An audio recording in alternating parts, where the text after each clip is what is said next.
ओम शांति। पिछले सेशन में हमने ये जाना कि जब आत्मा परमात्मा से कनेक्ट हो जाती है तो उसके जीवन के अंदर क्या परिवर्तन आता है, उसके मन के अंदर, उसके कर्मों के अंदर क्या चेंजेस आते हैं। तो हमने पिछले सेशन में ये जाना कि आत्मा दिव्य गुणों को अनुभव करने लगती है और उसके भीतर दिव्य गुण, डिवाइन वर्च्यूज़ आने लगते हैं, कुछ क्वालिटीज़ आने लगती हैं जिससे हम डिफ्रेंशिएट कर पाते हैं कि ये व्यक्ति जो सामने खड़ा है वो कुछ अलग लग रहा है। उसके बात करने के तरीके में ठहराव है, उसके चीज़ों को समझने के तरीके में एक समझदारी है, एक मैच्योरिटी है। तो हम उसको आइडेंटिफाई कर लेते हैं दूर से कि ये, जिसे दूसरे शब्दों में हम कहते हैं ये तो अल्लाह का बंदा लग रहा है, ये तो देवता ही है पूरे। माना कि उनके अंदर अ सेंस ऑफ इनोसेंस होगी, एक पेशेंस का भाव होगा, एक हैप्पीनेस, वो सारी क्वालिटीज़ हमने देखी पिछले सेशन में। लेकिन दिव्य गुणों के साथ साथ आत्मा के अंदर और भी चीज़ें आती हैं परमात्मा से कनेक्ट होने के बाद, और वो हैं कुछ शक्तियाँ। अब क्या वो शक्तियाँ सुपर नेचुरल पावर्स हैं, क्या वो रिद्धि सिद्धि वाली पावर्स हैं, क्या वो ऐसी शक्तियाँ हैं जैसे कोई पानी के ऊपर चल के दिखाता है, जैसे कोई हवा में चल के दिखाता है, या जैसे हम देखते हैं कोई चीज़ पड़ी है और कोई उसको वैसे ही मूव करा देता है बिना हाथ लगाए। तो क्या ये उस तरह की मैजिकल पावर्स हैं जो हमें परमात्मा से मिलती हैं? नहीं, ये उस तरह की मैजिकल पावर्स नहीं हैं, लेकिन ये उस तरह की पावर्स हैं जो आज हमें अलार्मिंग रेट पे चाहिए, आज हमें बहुत बहुत ज़रूरी हमारे जीवन में चाहिए। क्योंकि अगर ये हमारे जीवन में नहीं है तो हम अपने रिश्तों को टूटता हुआ देखते हैं, हम खुद को बिखरता हुआ देखते हैं। जीवन की ये यात्रा बहुत मुश्किल लगती है, बहुत डिफ़िकल्ट लगती है, और इस पर चलना उससे भी ज़्यादा मुश्किल हो जाता है। तो इसलिए ये शक्तियों को आज हम जानेंगे कौन सी शक्तियाँ हैं। तो जब हम परमात्मा से जुड़ जाते हैं, उसके ज्ञान को अपने भीतर भरते हैं, उससे मेडिटेशन में कनेक्ट करते हैं, तो हमारे अंदर ये 8 शक्तियाँ जो आती हैं, 8 शक्तियाँ हम डिस्कस करेंगे।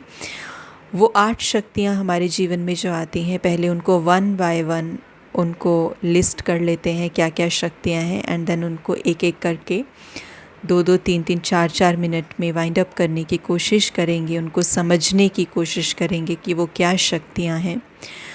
तो जैसे सबसे पहले है विस्तार को संकीर्ण करने की शक्ति।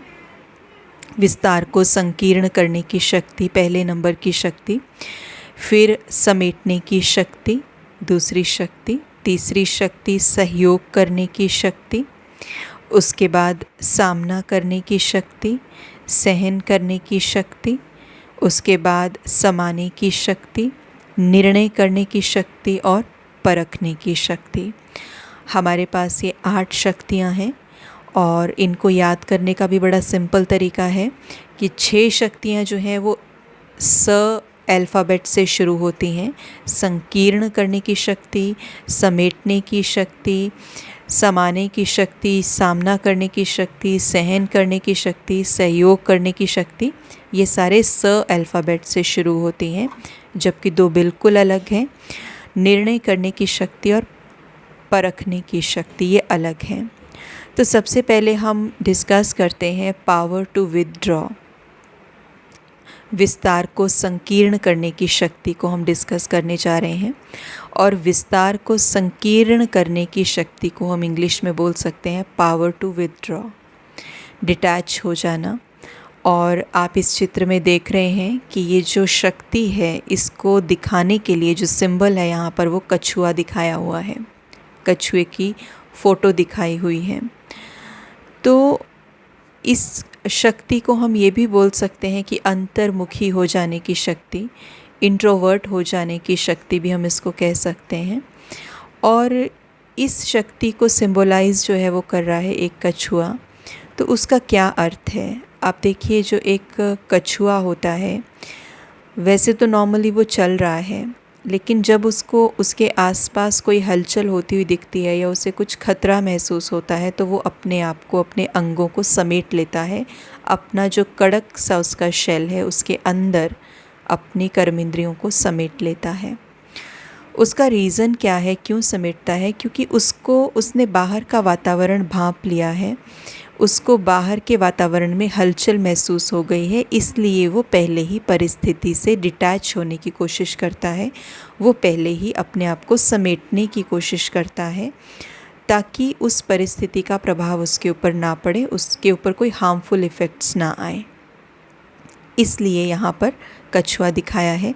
तो सेम उसी तरह से हमें भी क्या करना है, हमें भी इससे हमें दो मैसेज मिलते हैं। सबसे पहला मैसेज ये मिलता है कि जब भी देखिए हमारे जीवन में कोई परिस्थिति आती है, जब भी कोई सिचुएशन आती है, तो हमें पता होता है कि हमारी लाइफ में किस तरह की सिचुएशन आती हैं, या किस तरह के लोगों से हमारा किस तरह का उनका स्वभाव संस्कार है, और हमें उनको फेस करना पड़ता है, या वो चीज़ें हमको रोज़मर्रा में डील करना पड़ता है उनके साथ। तो हमें ये पता है, चीज़ों का हमें आइडिया है कि परिस्थितियाँ कब और कैसे आ सकती हैं। और जब कोई बहुत कम ऐसे होता है कि कोई ऑल ऑफ अ सडन कोई परिस्थिति आ जाती है, लेकिन जेन्युइनली हमें ये पता होता है। इसलिए जब भी कोई परिस्थिति हम देखते हैं कि हमारे सामने आ रही है, तो उस समय कई बार मोस्ट ऑफ द टाइम हम ये करते हैं कि हम उस परिस्थिति में डायरेक्टली जंप इन कर जाते हैं, डायरेक्टली हम उस परिस्थिति में कूद जाते हैं।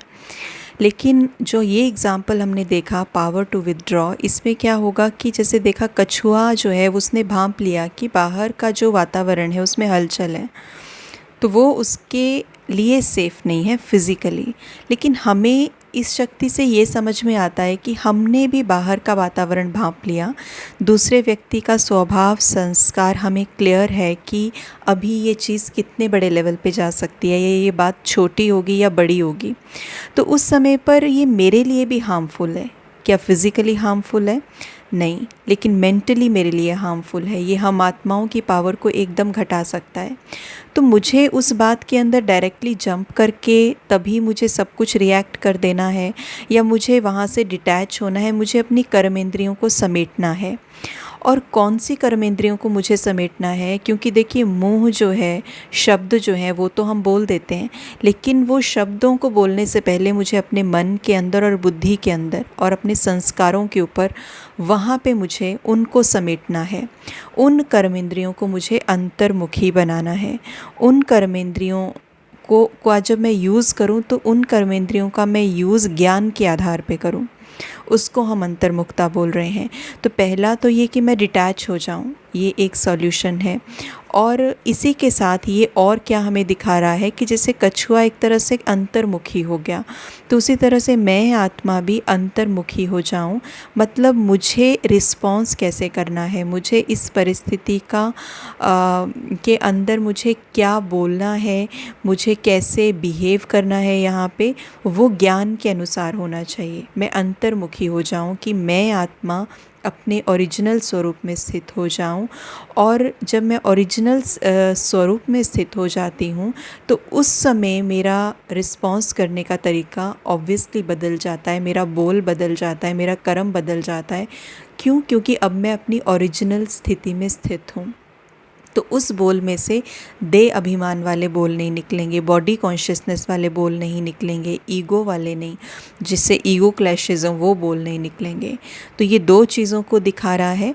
पहला ये कि हमें डिटैच हो जाना है, और दूसरा ये डिटैच होके हमें अंतर्मुखी बन जाना है। और अब अंतर्मुखी होके अपने आप को आत्मिक स्थिति में स्थित करके दूसरे को भी आत्मिक रूप से देख के अब मुझे उसमें रिस्पॉन्स करना है।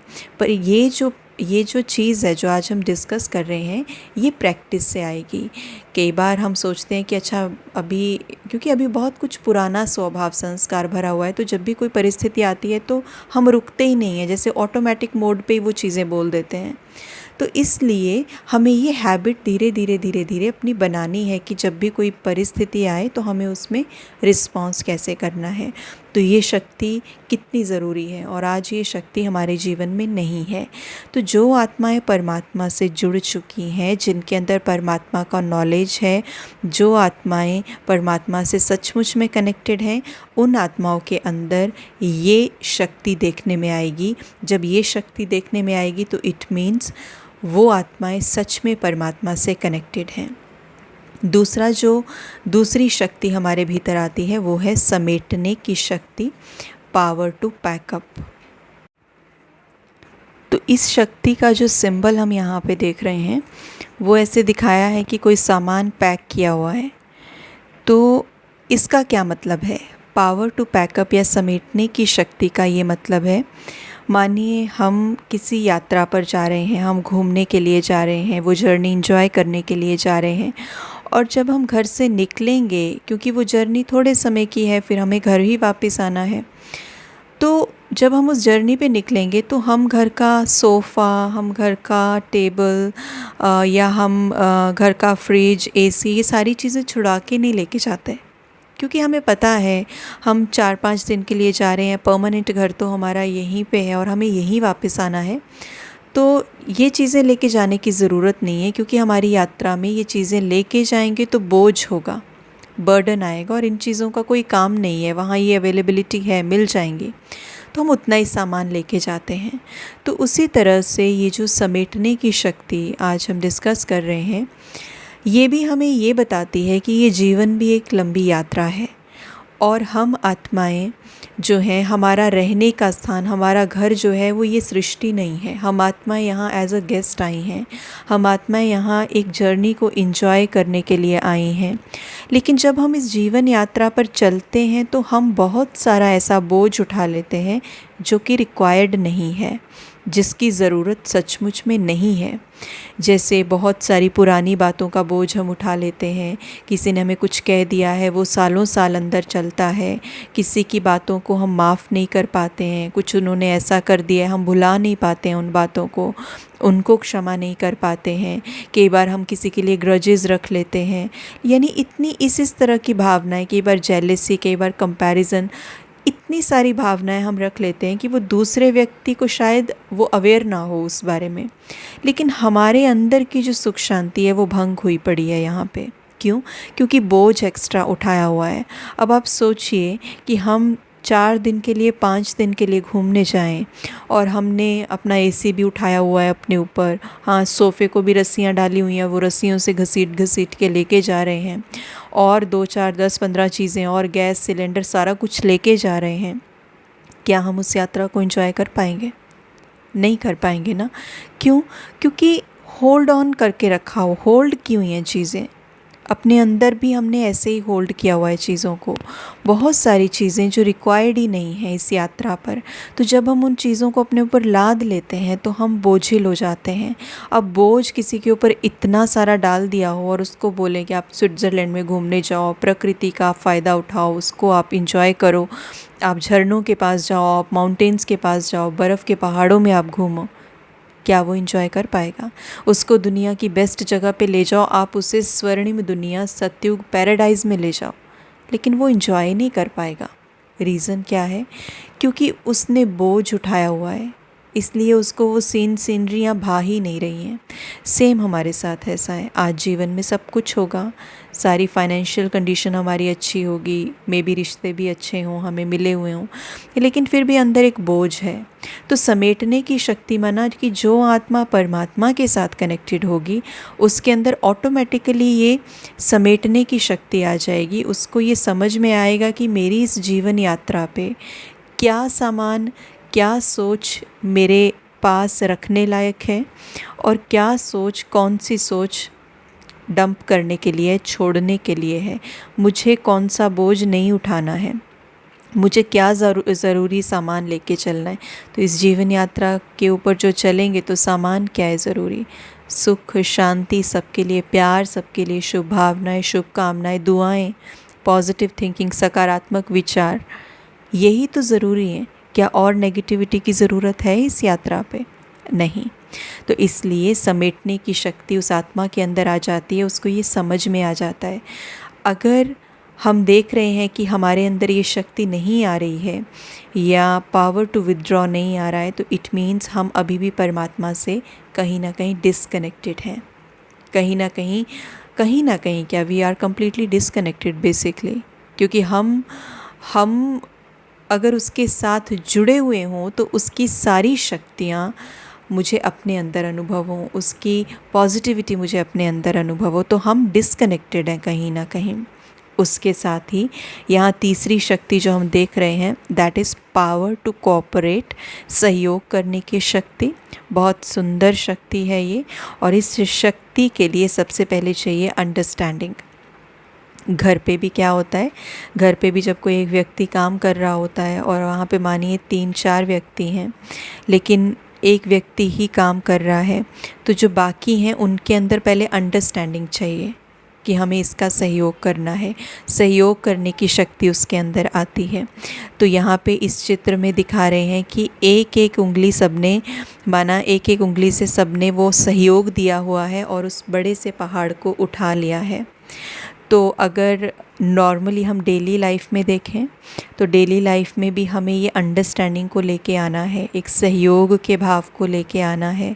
आप देखिए, जब हम अपने किसी ऐसे रिश्ते में जहाँ पे कुछ थोड़ी बहुत प्रॉब्लम भी चल रही है, कुछ परेशानी भी चल रही है, तो वहाँ पे भी हम क्या करते हैं कि अगर सहयोग हम उनको दें, एक तो है कि हम मुंह फुला के, मुंह सुजा के एक तरफ बैठ जाएं, और दूसरा है कि हम उनको कोऑपरेट करें, तो वो रिश्ता अपने आप जो है वो सुलझने लगता है, अपने आप उनके अंदर पॉजिटिव भाव आने लगते हैं।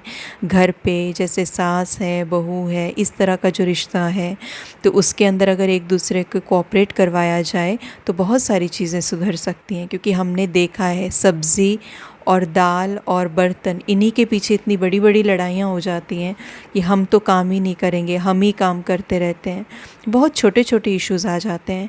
तो ये सहयोग करने का भाव, ये तो बहुत छोटे लेवल पे है, लेकिन ये जो चित्र यहाँ पे दिखाया गया है वो एक तरह से निशानी है कि ये जो संसार है, इसके अंदर अभी बहुत नेगेटिविटी आ गई है, इसके अंदर बहुत सारी ऐसी वाइब्रेशन आ गई है जो नहीं होनी चाहिए थी, और जो सब आत्माओं को ड्रेन आउट कर रही है। तो यहाँ पे हम आत्माओं को क्या सहयोग करना है?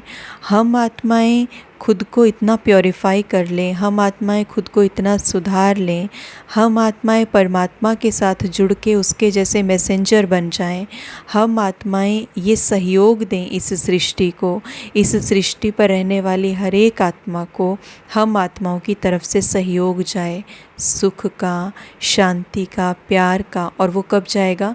जब हम आत्माओं के अंदर ये चीज़ें आएंगी, जब हम आत्माएं स्वयं सुख और शांति बांटने लगेंगी, महसूस करने लगेंगी, तो ये सहयोग अपने आप ये सहयोग जो है वो सबको मिलेगा।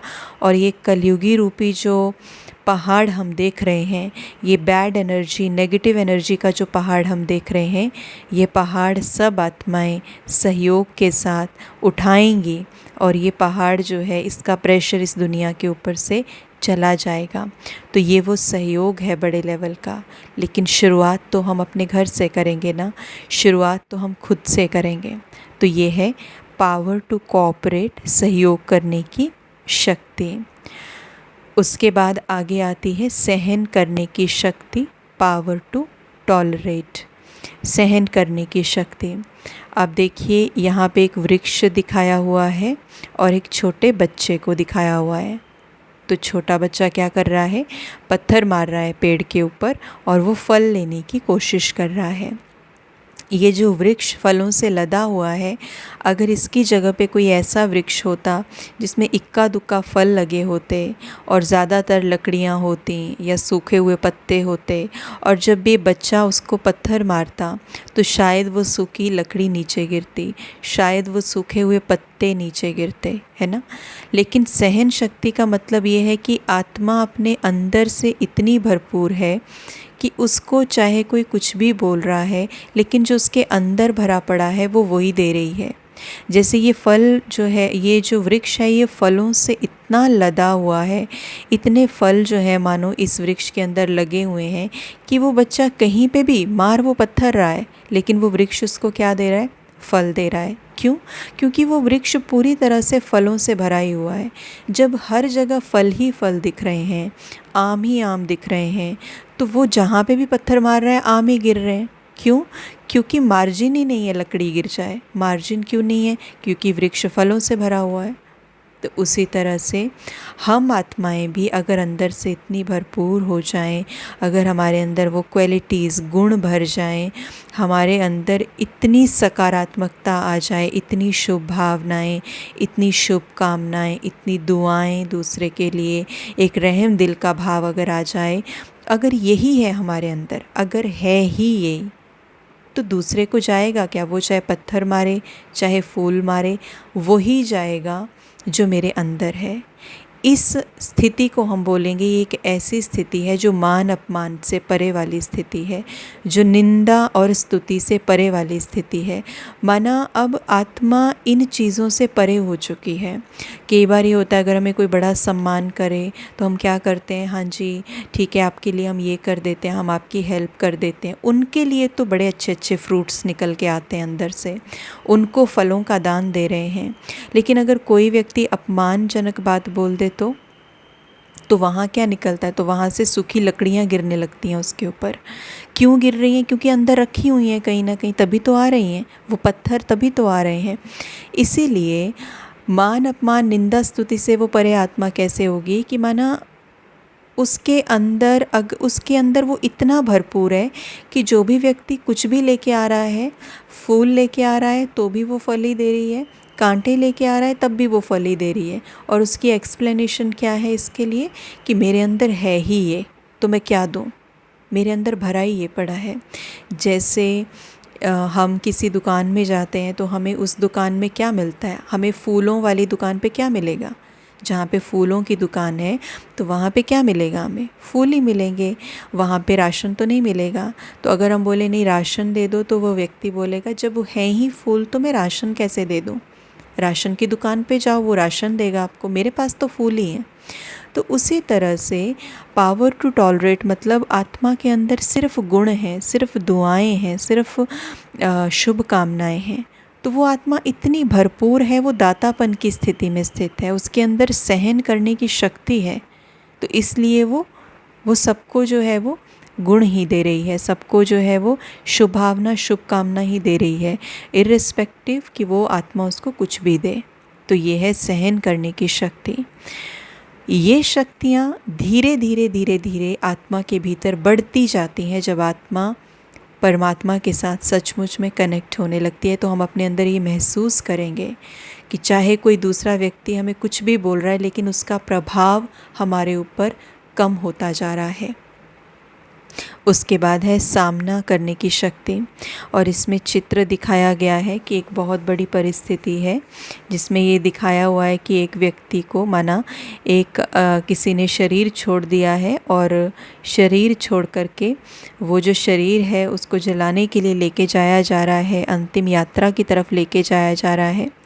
तो ये इसलिए यहाँ पर दिखाया है क्योंकि सामना करने की शक्ति मतलब परिस्थितियाँ जब हमारे जीवन में आती हैं तो हम उनको फेस कैसे करें। और ये सबसे बड़ी परिस्थिति मानी जाती है कि जब कोई व्यक्ति शरीर छोड़ देता है, हमारे संबंध का है, नज़दीकी है, वो आत्मा ने शरीर छोड़ दिया, तो वो एक लगता है अंदर, उसकी कमी का एहसास होता है और ऐसा लगता है वो अभी हमें कभी भी नहीं मिलेंगे। तो इस तरह की परिस्थितियों को फेस करना मुश्किल हो जाता है। लेकिन जो आत्मा परमात्मा से कनेक्टेड है, जिसको पता है मैं आत्मा हूँ, परमात्मा कौन है, जो भरपूर है, और जो आत्मा ये समझ पा रही है कि मैं अजर अमर अविनाशी आत्मा हूँ, शरीर मरता है, आत्मा तो अजर अमर अविनाशी है, और वो यहाँ पर इस ड्रामा मंच के ऊपर एक पार्ट प्ले कर रही है जिसमें कर्मों का संबंध है, कर्मों की गुह्य गति है। हर आत्मा जैसे अपना समय लिखवा के ही आई हुई है कि वो कब इस जहान से जाएगी, कब मेरे संबंध से जाएगी। तो जब उसको ये सारी स्मृतियाँ आ जाती हैं तो वो सामना कर पाती है। ये तो बहुत बड़ी परिस्थिति है, लेकिन छोटी छोटी बातें पूरे दिन में आती हैं। और सबसे गहरी बात, जब हमें दूसरे का सामना करना हो या परिस्थिति का सामना करना हो तो थोड़ा बहुत कर लेते हैं, लेकिन जब अपने ही स्वभाव और संस्कार का सामना करना पड़ता है, अपने ही हैबिट्स का सामना करना पड़ता है, तो वो थोड़ा सा चैलेंजिंग और हो जाता है। और कई बार हम क्या करते हैं, मानिए किसी दूसरे व्यक्ति के स्वभाव संस्कार का सामना करना पड़ रहा है, किसी दूसरे के अंदर कुछ ऐसी चीज़ है जो हमें पसंद नहीं है, तो बेसिकली मुझे जो है यहाँ पर मुझे उनकी बात को सुन के इरिटेशन हो रही है, मुझे उनकी बात को सुन के अच्छा नहीं लग रहा है। तो बेसिकली स्पिरिचुअलिटी तो ये समझाती है कि दिस इज़ योर प्रॉब्लम, क्योंकि आप उनको चेंज नहीं कर सकते हैं, तो ये आपकी अपनी प्रॉब्लम है। आपको अपने आप को फ्लेक्सिबल बनाना है। तो यहाँ पे मुझे अपने स्वभाव संस्कार का सामना करना था, मुझे अपने आप को फ्लेक्सिबल बनाना है, लेकिन यहाँ पे मैं उस व्यक्ति का सामना करने लग जाती हूँ, उस व्यक्ति के साथ लड़ाई झगड़ा इस तरह से। क्या ऐसा करने से परिस्थिति सुधर सकती है? पूछना है खुद से। क्या ऐसा करने से वो व्यक्ति बदल जाता है? ये भी खुद से पूछना है। तो दूसरे का सामना करने के फ़ायदे क्या हैं और ख़ुद अपने स्वभाव संस्कार को बदलने का, उसका सामना करने के क्या फ़ायदे हैं, ये हमें देखना है। तो ये है सामना करने की शक्ति, मतलब हम हमारे स्वभाव संस्कार का बहुत अच्छे से सामना कर पाते हैं, हम अपने बॉडी कॉन्शियसनेस का सामना कर पाते हैं, जीवन में आने वाली परिस्थितियों का अच्छे से सामना कर पाते हैं। उसके बाद है समाने की शक्ति, पावर टू एकोमोडेट, समाने की शक्ति, एक्सेप्ट करने की शक्ति भी इसको बोल सकते हैं। अब देखिए इसमें एक चित्र दिखाया गया है कि एक विशाल जैसे मानो समुद्र है और उसके अंदर नदी नाले जो हैं वो मिल रहे हैं, लेकिन इसमें गहराई से चिंतन करने वाली बात यह है कि जो बड़ा विशाल समुद्र होता है उसमें अलग अलग तरह के नदी नाले मिलते हैं, तो वो गंदे भी होते हैं, उनके अंदर बहुत सारी चीज़ों की मिक्सिंग होती है।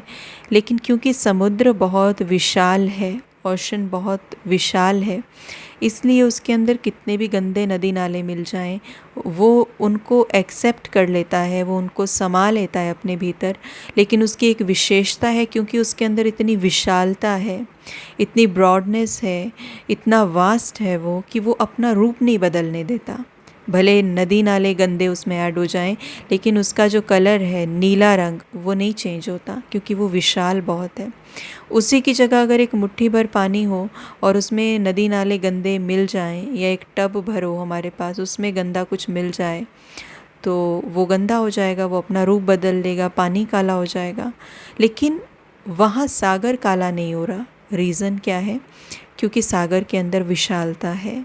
स्पिरिचुअलिटी हमें समझाती है अगर हम भी भीतर से इतने विशाल बन जाएं, ब्रॉडनेस आ जाए, वास्टनेस आ जाए भीतर, इतने हम अंदर से बड़े बन जाएं कि दूसरे की छोटी मोटी गलतियों को हम एक्सेप्ट कर पाएँ, हम उनको एक्सेप्ट कर पाएँ, और सबसे बड़ी बात, एक्सेप्ट करने के बाद हमारा रूप परिवर्तन ना हो।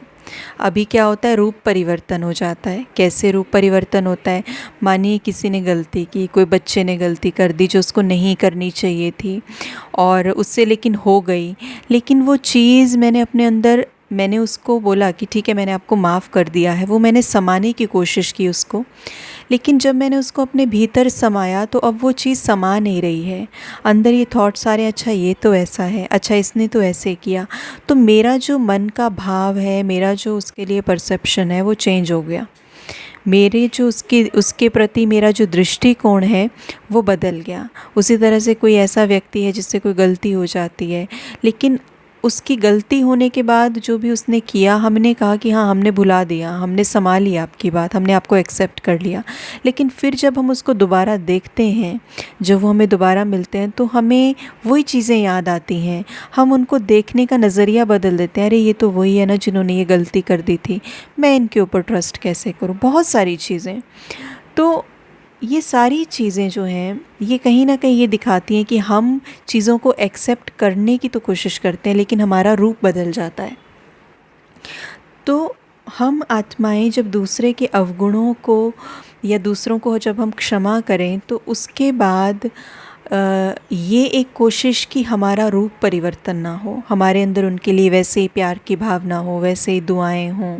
हाँ, ये हो सकता है कि मे बी अब आज भी हम उनके ऊपर, मानिए कि कई बार कुछ ऐसे इंसिडेंट हो जाते हैं कि हमें लगता है कि नहीं, हमने ये एनालाइज़ कर लिया कि अब इनके ऊपर ट्रस्ट नहीं किया जा सकता, क्योंकि मे बी उनका कोई संस्कार हो सकता है या कोई चीज़ हो सकती है, उनका स्वभाव हो सकता है। तो ठीक है, इस चीज़ को हम अलग रखें, लेकिन उनके लिए एक भावना को हम गलत ना होने दें। उनके लिए एक जो भाव है, शुभ भाव है, ब्लेसिंग्स का भाव है, गुड विशेज़ है उनके लिए, वो हम उसके प्रति दृष्टिकोण हम चेंज ना करें। तो ये है power to accept, power to accommodate, समाने की शक्ति। उसके बाद है पावर टू जज और पावर टू डिस्क्रिमिनेट, परखने की शक्ति। ये जितनी भी शक्तियाँ हमने अभी तक देखी हैं, power to withdraw, power to pack up, सहयोग करना, सामना करना, सहन करना, तो यहाँ पे कई बार कई बार हमारे अंदर, जहन के अंदर ये चीज़ आती है कि जैसे सहन करने की शक्ति है, तो कहाँ मैं सहन करूँ, कहाँ मैं सामना करूँ, या कहाँ मैं संकीर्ण करने की शक्ति को यूज़ करूँ, कहाँ मैं सहयोग करूँ, या ये व्यक्ति तो बार बार इनके संस्कार में है कि ये धोखा देते ही हैं, तो क्या मैं बार बार एकोमोडेट करूँ।